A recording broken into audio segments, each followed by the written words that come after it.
What up, peeps? Friendly neighborhood Monoma Hus here, speaking to you from my high-tech studios, which I've rearranged so that I could get my car in. It's a Honda Fit, also known as the garage. Anyway, wanted to talk to you about today about Parkland High School, the shooting, the Second Amendment, things like that. This is mainly a cultural thing. You can read my thoughts about the political ramifications up above. Down below are two links that will flesh out the story a little bit more, if you don't mind. Anyway, I pray that you all are having a blessed Lent and that you're trying to uphold the fast as best you can. Not just the physical fast, but the spiritual fast as well. Okay. Let's get right to it. I'm going to read to you excerpts from an excellent article by a man named Kurt Schlichter. The title is "They Don't Hate the NRA, They Hate You." And he's going to go into it, and I'm going to excerpt passages of it. The progressives are cranking things up to 11 on the stupid psycho scale, which is good for us in the short term. A lot of us are normal people who just go about our jobs, and we don't care about the elections one way or the other. We just try to live our lives the best we can with what the Lord has given us. But we need to be politically active. And even though I have my problems with the Republican Party, when it comes to the Second Amendment and property rights in general, a few quibbles there. Civil asset forfeiture we'll talk about another time. But property rights in general, free markets in particular, but especially the Second Amendment, they're the only game in town. That's basically it. So we're stuck with it. Okay, so let me go on. The left is dropping its mask and has demonstrated us once again the undeniable left. The left hates you. Yeah, that's right. You. I'm looking at you. It hates you. Now let me explain. I'll let Kurt explain. Just give them a listen. Those carefully selective children who spoke at the White House went on TV and they said, "We are going to outlive you." Well, think about that. Whenever somebody on the left tells you he's going to outlive you, they have a way of making that happen, and it's with guns usually. Okay, then there's the new meme that the NRA is a terrorist organization. Well, what do you do with a terrorist organization? You put them down. That's what you do, by any means necessary. Okay? You starting to get the picture here? Okay. You have blood on your hands. Yeah, I know. You're living over in Dubuque, Iowa, and you're over in Fresno, California, and I'm over here in Tulsa, Oklahoma. But we all got blood on our hands, even though we're 1,000 miles away, 2,000 miles away from the incident. Why? Because we believe in the Second Amendment. That's good enough for them. I've got a few firearms around here. Never been fired in a school ever. Never thought about it. Okay. What am I going to say? Okay, but they don't care. Facts don't matter to these people.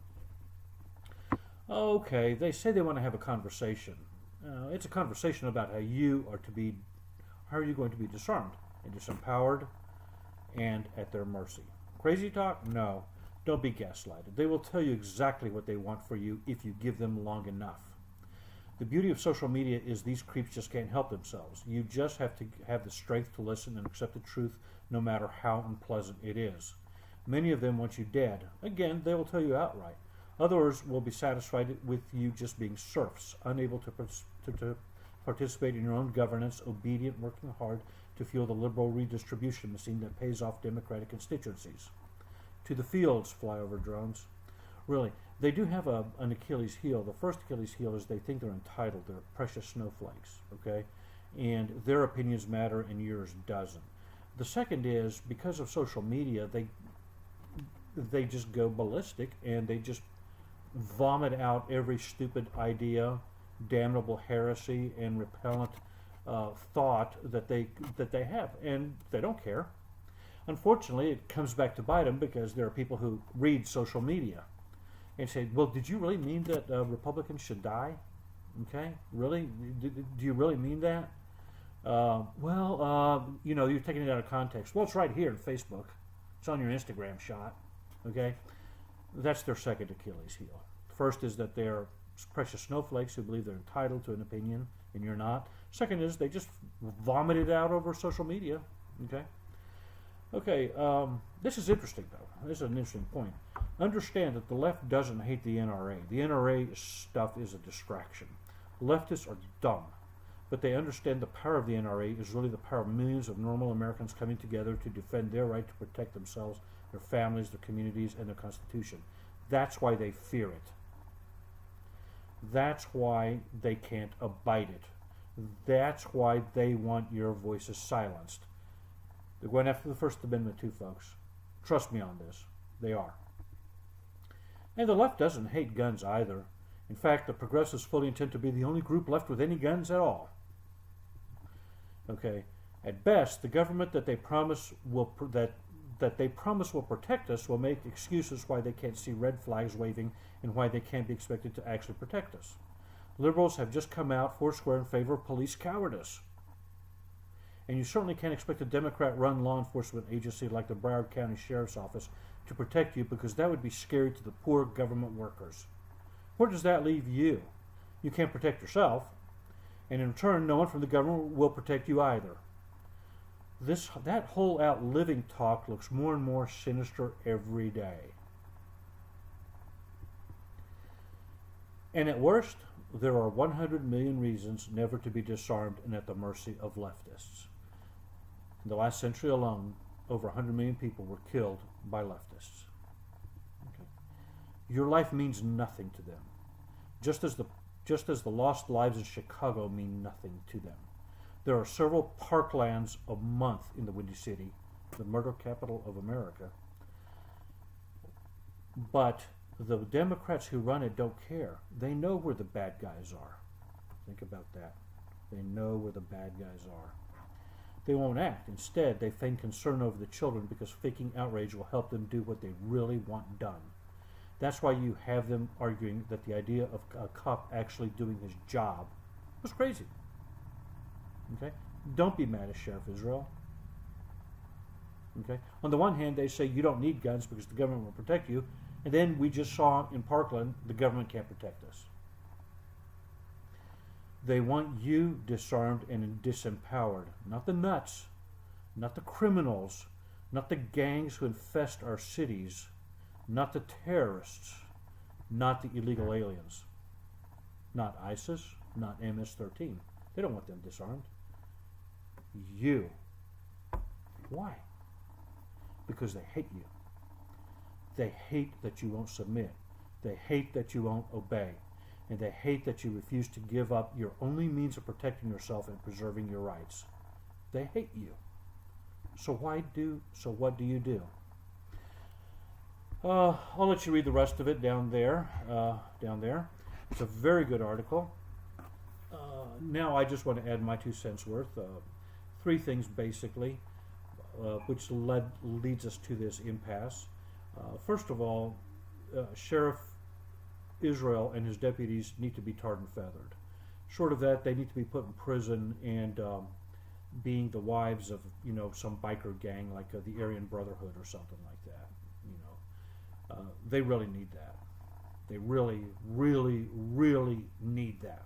They have the blood of 17 innocent children on their hands.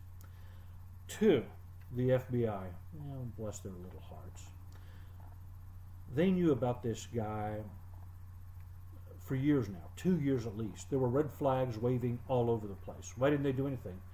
Well, because they're too busy trolling the streets of Moscow trying to find those 2 Russian prostitutes who peed on Obama's bed after the Trumpster threw a couple of Benjamins their way. Yeah, that's what they're doing. And they just came down with their indictments. 13 Russian trolls. Funny thing is, they didn't do anything illegal. but that's okay. But that's our FBI for us. Okay. If you thought what they did to Martin Luther King was wonderful, look what they're doing to us. Okay. 3, there are, during the Obama administration, there was a rethinking of education and discipline, and it took place, I believe it was in 2012, 2013. The Secretary of Education, I think it was Arnie Duncan or something like that. I can't remember. But they brought in all these educrats from all over America and told them to rethink education. In other words, when you see a child being disruptive, ignore it. Okay, just flat out ignore it. And they did this because there's no cliche. Figures don't lie, but liars figure. In order to soft pedal the violence and disorderliness and overall pathology that it plagued too many of our public school systems, they just said ignore it. That way it's taken off the table. There are no crimes. So the higher class, the children from intact families who have these good metrics, as opposed to the children from lower class families whose metrics are way down here because of all this pathology, if you discount maybe 50 to 80% of it, then it looks more like this. Okay? See what I'm saying? This as opposed to this. Unfortunately, you got to ignore that elephant over in the room over there that you tried to sweep under the rug. Okay. Interestingly enough, Trayvon Martin was one such problem child, and he was investigated and then let go because they didn't want to inflate the numbers that miscreants like Trayvon Martin did. The next day, he was killed by George Zimmerman. So you see, the law doesn't only protect the innocent, it also protects those who are prone to violence. Because if you incarcerate them, if you take them into custody, even for a short while, you remove their danger not only to the innocent, but to themselves. Nick Cruz was a walking time bomb, excuse me. He was waiting to explode. Okay? Interestingly, why didn't they prosecute him? Why didn't they take him off the streets? They had ample opportunity to do it. Maybe because his name is Cruz. Maybe that's a Hispanic name. I mean, it is a Hispanic name. Okay? Maybe in their effort to whitewash as much minority pathology as possible, they decided to look the other way. And now we have 17 dead bodies in Parkland, Florida, because of this magical worldview that liberals and progressives have.